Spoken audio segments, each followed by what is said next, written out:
नमस्कार दोस्तों, जय श्री कृष्ण। स्वागत है आप सभी का हमारे चैनल भक्ति ज्ञान में।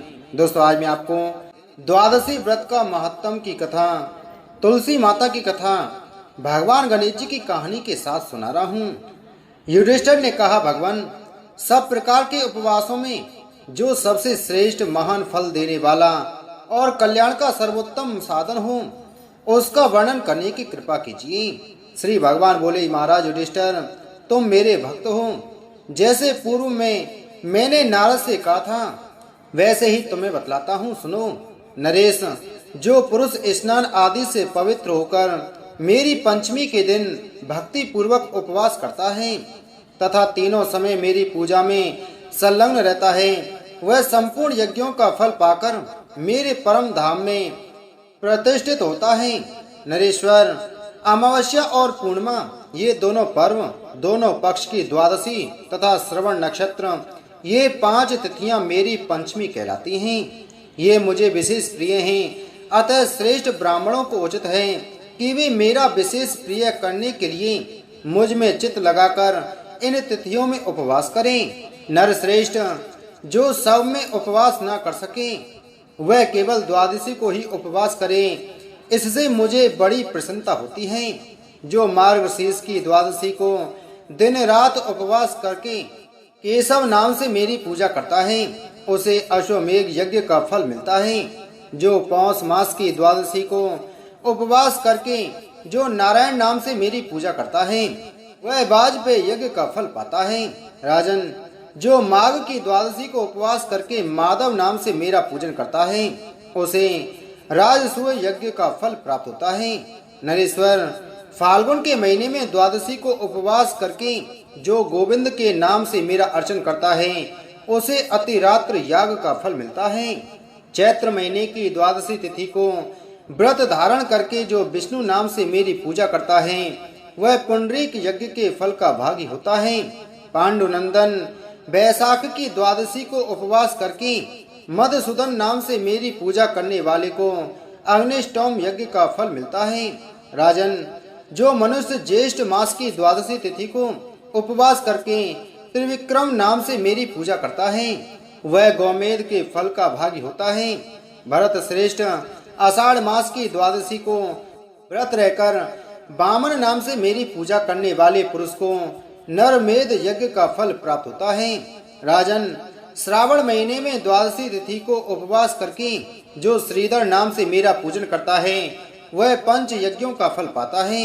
नरेश्वर, भाद्रपद मास की द्वादशी तिथि को उपवास करके ऋषिकेश नाम से मेरा अर्चन करने वाले को सौत्रामणि यज्ञ का फल मिलता है।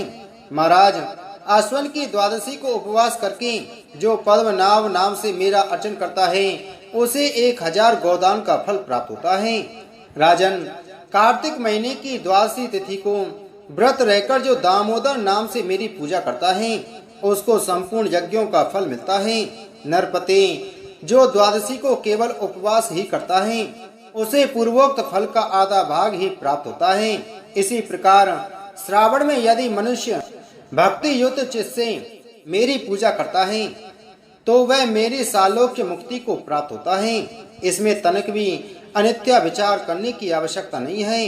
उपयुक्त रूप से प्रति मास आलस्य छोड़कर मेरी पूजा करते करते जब 1 साल पूरा हो जाए, तब पुनः दूसरे साल भी मासिक पूजन प्रारंभ कर दें। इस प्रकार जो मेरा भक्त मेरी आराधना में तत्पर होकर 12 वर्ष तक बिना किसी विघ्न बाधा के मेरी पूजा करता रहता है, वह मेरे स्वरूप को प्राप्त हो जाता है। राजन, जो मनुष्य द्वादशी तिथि को प्रेम पूर्वक मेरी और वेद संहिता की पूजा करता है, उसे पूर्वोक्त फलों की प्राप्ति होती है। इसमें संशय नहीं है। जो द्वादशी तिथि को मेरे लिए चंदन, पुष्प, फल, जल, पत्र अथवा मूल अर्पण करता है, उसके समान मेरा प्रिय भक्त कोई नहीं है। नरश्रेष्ठ युधिष्ठिर, इंद्र आदि संपूर्ण देवता उपयुक्त विधि से मेरा भजन करने के कारण ही आज स्वर्गीय सुख का उपभोग कर रहे हैं। आइए सुनते हैं तुलसी माता की कथा। जो भी भक्त सच्ची श्रद्धा के साथ भगवान विष्णु का पूजन करते हैं, भगवान गणेश जी की पूजा करता है, भगवान सालग्राम का पूजन करते हैं, तुलसी माता का पूजन करते हैं, एकादशी का व्रत करते हैं। एकादशी व्रत के बाद द्वादशी के दिन पारण के समय द्वादशी की कहानी सुनते हैं। इससे भगवान श्री हरि विष्णु अति प्रसन्न होते हैं और अपनी कृपा प्रदान करते हैं। एकादशी का व्रत जो कि सभी प्रकार के पापों को नष्ट करने वाली, और व्यक्ति के जब पाप नष्ट होते हैं तो उनके पुण्य का उदय हो पाता है और सभी प्रकार के सांसारिक सुखों की प्राप्ति होती है। हिंदू धर्म में तुलसी का बड़ा ही विशेष महत्व बताया गया है। माता तुलसी जो कि अपने भक्तों के सभी प्रकार के पापों को नष्ट करने वाली है, और भगवान विष्णु को तुलसी दल अति प्रिय होता है। बिना तुलसी दल के भगवान विष्णु पूजा स्वीकार नहीं करते, और जहाँ पर भी तुलसी का वृक्ष होता है वहाँ पर यम के दूत भी नहीं आते और जाते हैं। इसलिए सभी भक्तों को तुलसी माता की पूजा जरूर करनी चाहिए और तुलसी माता के नीचे दीपक जलाना चाहिए और तुलसी दल भगवान विष्णु को अर्पित जरूर करना चाहिए। इससे माता तुलसी और भगवान विष्णु का आशीर्वाद प्राप्त होता है। तुलसी माता का विवाह पूरे विधि विधान के साथ कार्तिक के महीने में भगवान सालग्राम के साथ किया जाता है। प्रत्येक दिन भगवान विष्णु का पूजन करना चाहिए और भगवान विष्णु के साथ साथ माता तुलसी का भी पूजन करना चाहिए। भगवान विष्णु और माता तुलसी का दोनों का एक साथ कृपा प्राप्त होता है। एक बार एक गांव में एक बुजुर्ग महिला रहा करती थी। वह बहुत ही पूजा पाठ किया करती थी।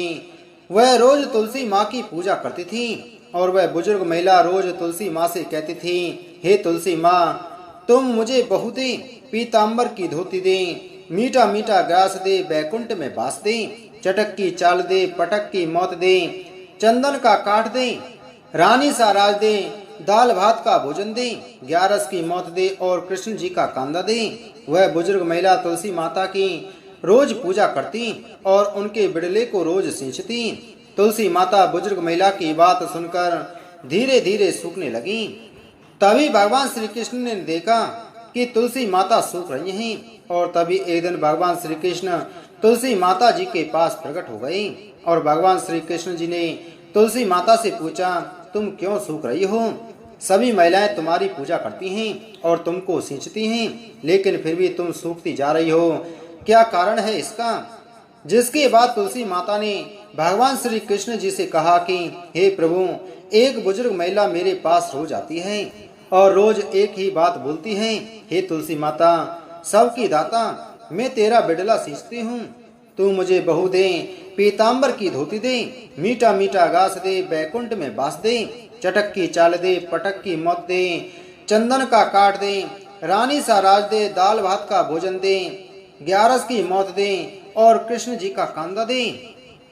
मैं उस बुजुर्ग महिला की सारी मनोकामनाएं पूरी कर सकती हूँ, लेकिन उसकी एक मनोकामना पूरी नहीं कर सकती। मैं कृष्ण जी का कांदा कहाँ से दूंगी उसको?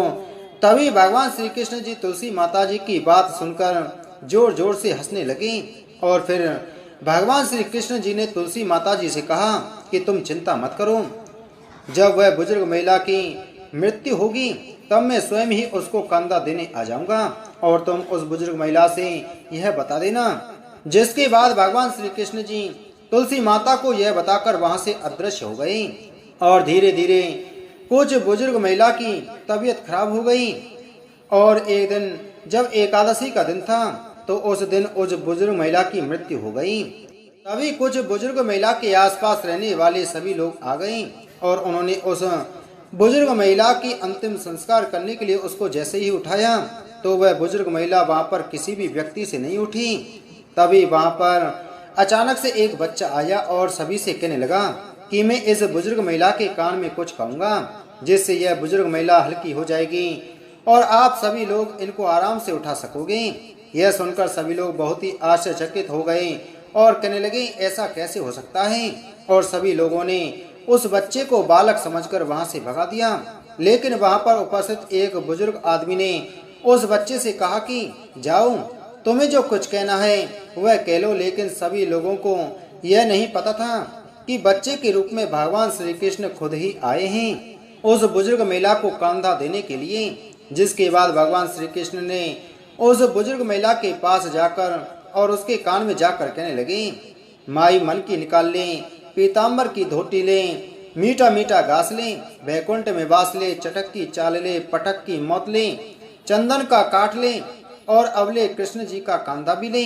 भगवान श्री कृष्ण के इतना बोलते ही वह बुजुर्ग महिला हल्की हो गई और फिर भगवान श्री कृष्ण ने सभी लोगों के साथ मिलकर उस दिन महिला को कांधा दिया और उस बुजुर्ग महिला का अंतिम संस्कार किया, जिसके बाद उस बुजुर्ग महिला को मोक्ष प्राप्त हो गया और उस बुजुर्ग महिला को स्वर्ग की प्राप्ति हो गई। तुलसी माता में माता लक्ष्मी जी का वास होता है।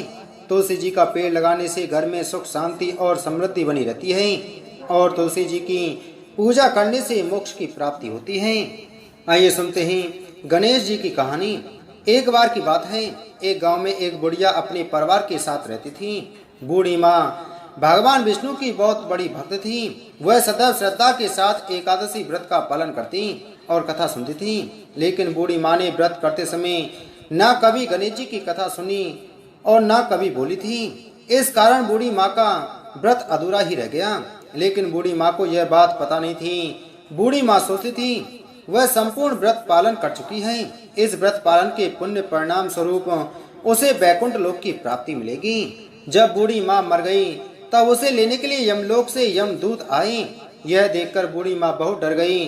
वह कहने लगी, मैंने तो जीवन भर सिर्फ भगवान विष्णु की पूजा की, श्रद्धा के साथ एकादशी व्रत का पालन किया, एकादशी व्रत की कथा सुनी और ग्यारस माता की कथा सुनी। इसी पुण्य के फल स्वरूप मुझे ले जाने के लिए बैकुंठ लोक से विमान आना चाहिए। मैं तुम्हारे साथ नहीं जाना चाहती। यह कहकर बूढ़ी माँ रोने लगी और वह भगवान विष्णु का स्मरण करने लगी। भगवान विष्णु गरुड़ पर सवार होकर वहां प्रकट हुए और कहा, बूढ़ी माँ, आपने हमेशा एकादशी व्रत श्रद्धा के साथ आदर पूर्वक किया है, लेकिन आपने व्रत करते समय गणेश जी की कथा नहीं सुनी, इसलिए आपका व्रत अधूरा ही रह गया। बूढ़ी माँ भगवान विष्णु से जीवन दान मांगने लगी ताकि वह एकादशी व्रत का ठीक से पालन कर सके और गणेश जी की कथा सुन सके, जिससे वह एकादशी व्रत का संपूर्ण पुण्य प्राप्त कर सके। यह बात सुनकर विष्णु भगवान ने बूढ़ी माता को 2 साल के लिए जीवन दान दे दिया। बूढ़ी माई को जीवन दान मिलते ही वे श्रद्धा से गणेश जी की पूजा करने लगी, एकादशी व्रत की कथा सुनने लगी, ग्यारस माता की कथा सुनने लगी और अंत में गणेश जी की कथा सुनने लगी। इस तरह उन्होंने 2 साल के अंदर 4 ग्यारस पूरा कर लिया। गणेश जी की कृपा से बूढ़ी माता को एकादशी व्रत का पूरा पुण्य मिल गया। बूढ़ी माँ की सच्ची भक्ति देखकर भगवान गणेश जी प्रसन्न हुए और कहा कि तुमने नित्य नियम के साथ व्रत में मेरी कथा सुनी है और श्रद्धा के साथ आदर पूर्वक मेरी पूजा की है। मैं इससे बहुत खुश हूँ। मैं आपको आशीर्वाद देता हूँ कि जब तक यह संसार रहेगा तब तक पृथ्वी के निवासी आपकी तपस्या के गीत गाएंगे और जो भक्त एकादशी व्रत पर आपकी भक्ति को सुनेंगे उन्हें व्रत का पूरा फल मिलेगा।